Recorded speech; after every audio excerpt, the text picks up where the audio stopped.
Hey everyone, and thank you for joining us on the Thread Raiders Twitch channel for Extra Life. We are back with another Get to Know a Thread Raider. I'm your host, Matty, aka So Matty Games, and I am here with my good friend, one of my most favorite people on Earth, and the person I like to refer to as not just the D&D, but the RPG sage, because he basically knows everything about everything. And when I say D&D and RPG, it's pretty much just everything. He just knows everything. Um, you know him as DeathByMage on Twitter and all the internets, but I know him as Jacky. Jacky, how you doing, buddy? Hi, Matty. I'm doing great. Hi, everybody. With this, we're just gonna go through some questions and have a little fun here. Sure Um, thing. so, and the first question I'd like to ask uh, is, in your own words, what is a thread raider? A threat raider is somebody who loves to support the community. And not only do they love to support the community, they also love to invade Twitter threads and any thread that exists and basically bring all the good cheer that comes with it. And also our endless debate about pineapple on pizza. Right. Yeah. Um, yeah, I'm sure there are hot debates going on all through Extra Life about this because we can't help it. Many of us have very strong feelings either way. Um, and yeah, that'll just be a forever thing. Um, Yep. Forever and ever. so, um, we'd like to get to know the person behind the screen. And so, one of the things I'd like you to talk to us about is what is your day job? What is that like? Okay, well, my day job is I am a visual merchandiser for a home accessory store. So a visual merchandiser is basically the person who actually sets and makes the store very pretty, does all the floor sets. So like any display features you ever see in a store, that's what I do. Like so if you see the visual stuff, you see the merchandise being laid out and put in a range. Like if you're in like a department store, you'll see anybody who puts up all the mannequins, the forms, and everything on the clothing on it. That's what I do. But Oh, instead okay. I do it for a home goods store. So instead it's basically I set the dining sets, I set all the tables, the merchandise, I make it look like it's something organized and together. And that actually is something that I started doing for like the last 8 years now. But it's very rewarding in its own way. Awesome. Um, so obviously we all are a big part of the TTRPG Twitter community. That's how we all Mhm. met. Yep. I'd like to ask you about your introduction to TTRPGs. Oh, okay. So it began about right when I got into high school. I was, so before I even played, so my very first game, just for everyone's reference, was Dungeons and Dragons. I got introduced to third edition back in that time period. Okay. So you kind of get an idea of how old I am by this point. But Not that old. anywho, no, I'm not that old. But anywho, before I even played my first game of Dungeons and Dragons, my best friend at the time told me to play a computer game called Neverwinter Nights Oh, by okay. BioWare. So that was my introduction to the setting of the Forgotten Realms and actually to the concept of Dungeons and Dragons. So when I first played my very first D&D, after I finished the campaign, I did all the other stuff. He was like, "All right, you're ready." And so, so I somehow got a crash course of Dungeons and Dragons through a computer game, and so we played my very first campaign. I was in my very first campaign as a level 20 cleric of Kellamvor, and it was an epic level campaign. So basically, I had zero experience playing anything else except a level 20 cleric, and by the end of that campaign, I was a level 45 cleric. Uh, I think you are probably one of the only people I know with the brain capacity to be able to handle that.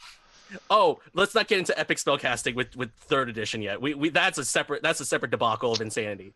Yeah. Um, but um, but then afterwards, I got introduced to other RPGs, namely White Wolf. I first played a tabletop version of White Wolf, but it wasn't a great experience because my storyteller was kind of a dick. But then when I got into college, I had my very first LARP experience, and that was through Vampire the Masquerade with Mind's Eye Theater, for anybody who LARPs with Vampire the Masquerade or any other World of Darkness setting. So I actually learned more about the game through that. And then I eventually got into Mage the Awakening and Mage the Ascension. And that was like where I really got my love for World of Darkness for many years. And I remember then years later getting introduced to Fate Core. And that was when the rest of the indie RPG world started opening up to me. So I will say, though, during that weird time space gap between like 2005 to 2010, there was some really weird RPGs that came out. I will not lie. But in the end of the day, I had a lot of fun, and I will always say that there's always more indie RPGs out there. You will always find something you never heard of that you didn't expect to exist, and it exists.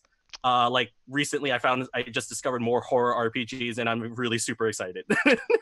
Oh boy, yeah, horror, fine. Not my cup of tea. But to each his own. Yep. We're gonna jump into a rapid fire here, and Okay. this one's an either or. Okay. Okay. So I'm just gonna name two things. You can name one or none, but you can't say both. Okay. So no Okay. boths. Oh. No boths. All right. So here we go. And in true Thread Raider fashion, pizza or tacos?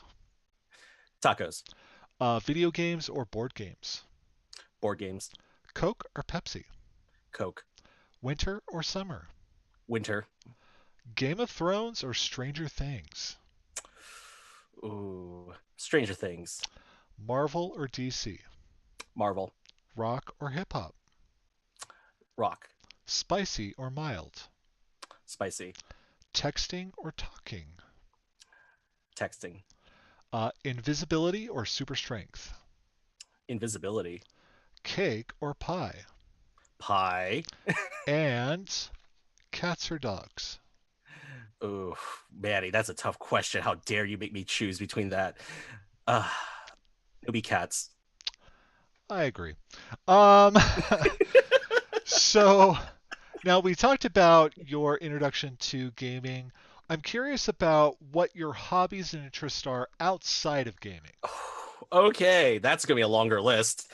I'm a very as probably you know, Matty, I'm a very intellectually sound human being. I'm a very curious individual as well. So actually, one of the things I do that a lot of people find really odd about me is I actually do read scientific journals in my spare time.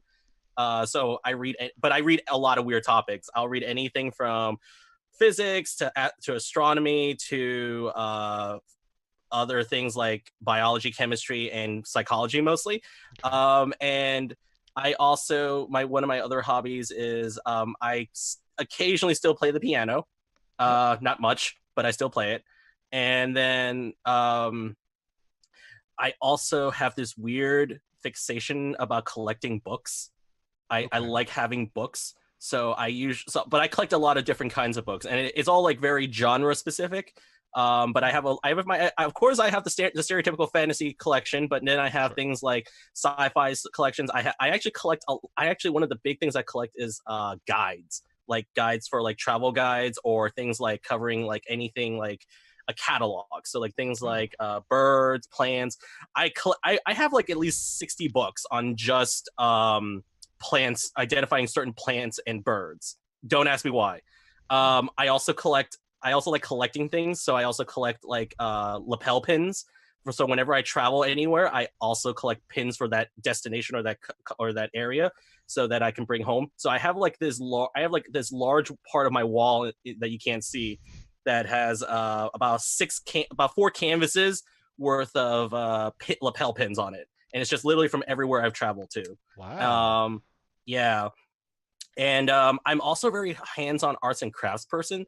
So like I also like doing things like with foam core board or paper.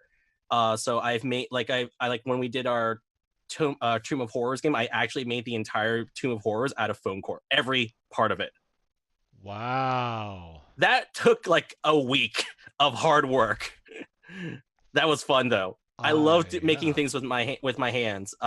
And also one of my favorite things I like to do hobby wise is cooking, which is no surprise to you. No surprise to me or anybody who follows his food Instagram account. God. Um, so, with that said, speaking of food, and I know this is going to be a tough one for you because you like all the foods. But if you had to choose a last meal, your final meal, the last thing you could eat Oh. before you left the earth, Mm-hmm. what would your final meal be? And I know it would be large. Well, yes. To answer your question, yes, it will be large. Actually, to be funny enough, this was asked to me a year ago, so I can report to you the exact answer. It hasn't changed much. There might have been one or two additions added in, but so the first thing I want is a large bowl of pho, which is Vietnamese rice noodle soup. Yep. I want also about 50 buffalo wings, exactly 50. And then I also want a 21 day dry aged ribeye that has been cooked medium rare and has to be Wagyu A4. Okay. There's a reason for that. Yeah. And then I also will want at least the entire salmon that's a sashimi style. So I want that whole salmon fresh and just sashimi for me. And then also to include with that, I also want bacon wrapped scallops, about 12 of them average. And then also one In-N-Out burger, animal style. And we also want the 5-pound burrito that exists in a Mexican deli, not deli, Mexican diner in Scottsdale, Arizona. And then we also want there's a Bloody Mary that exists for this diner in Maine, and they serve it with a whole rotisserie chicken on top of it. I also want the rotisserie chicken that goes with it, by the way. And then of course I want like a nice big bowl of poutine, and then probably the last thing I would want is a 7-course Korean barbecue menu that includes like all the beef, all the chicken, all the pork, and plenty of vegetables to eat with it. Okay. Oh, it I could get longer. It could go longer, but I keep I that's the simple basic version. It um depends. It depends on how if I'm gonna be how I die.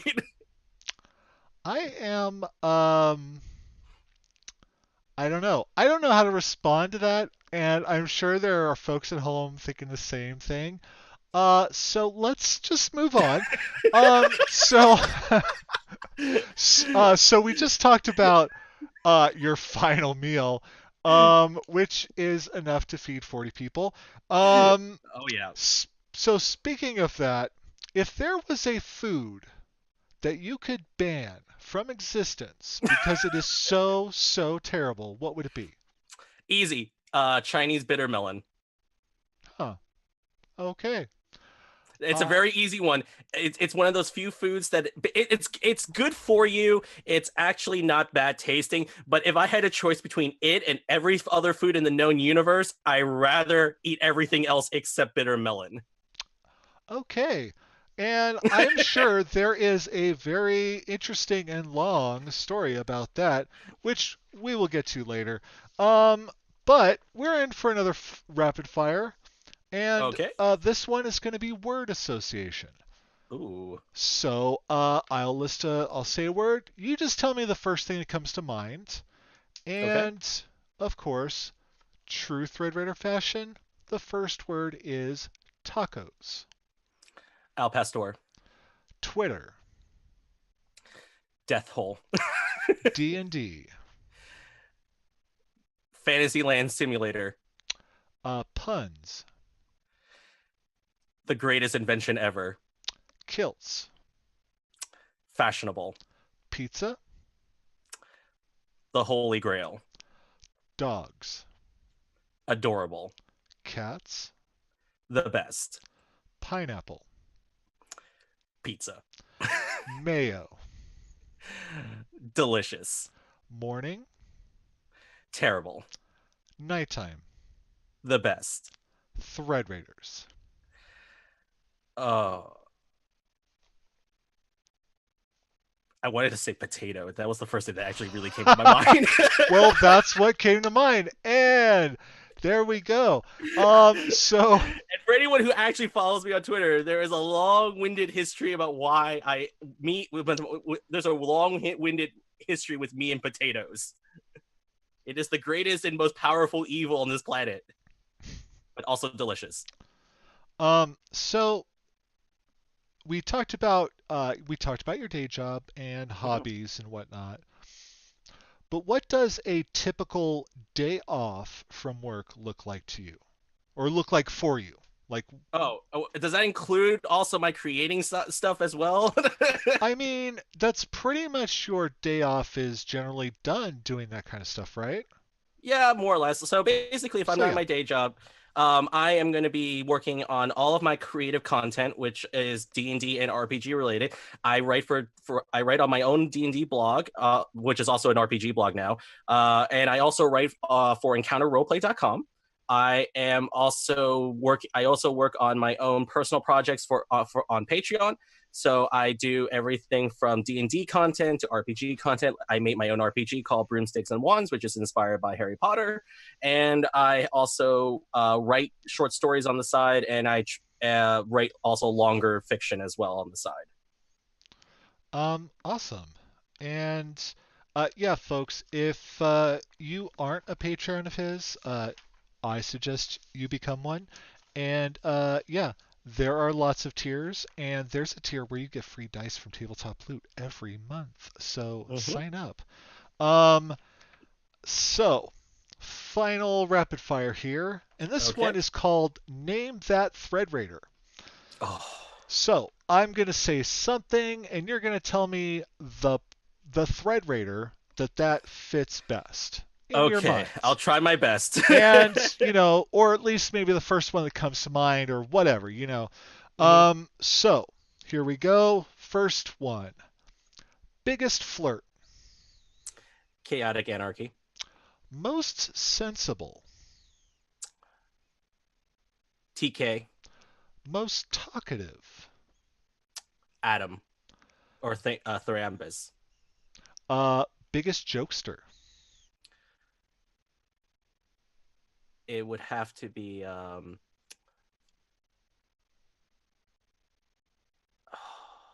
I have to think about that. It's been a while since I had to think about that. Tim. Best smile. Oh, you're just harsh. Um, Actually, out of all of the ones, I would have to say Tim actually has the best smile. Softest heart. You, Matty. Aw. Uh, biggest eater. Biggest what? Biggest eater. Oh, biggest eater. Who? Besides myself, I think the only person that could probably match me would probably be, I want to say TK. Hmm. And quickest wit. That will have to be. I want to give that to TK. There you go. And that is our Get to Know a Thread Raider segment here with Jacky, aka DeathByMage. Jacky, go ahead and tell the folks at home where they can find you on the internet and if you have any closing thoughts for them. Sure. You can find me on the internet on Twitter at DeathByMage. You can also find me on Instagram at DeathByMage. And you can also check out my website blog at www.deathbymage.com. And if you want to support me on Patreon, it's patreon.com/deathbymage. And also, I want to say thank you so much for tuning in. Thank you so much for helping support our causes and for supporting us for Extra Life. It is really important for us that we want to support all these kids.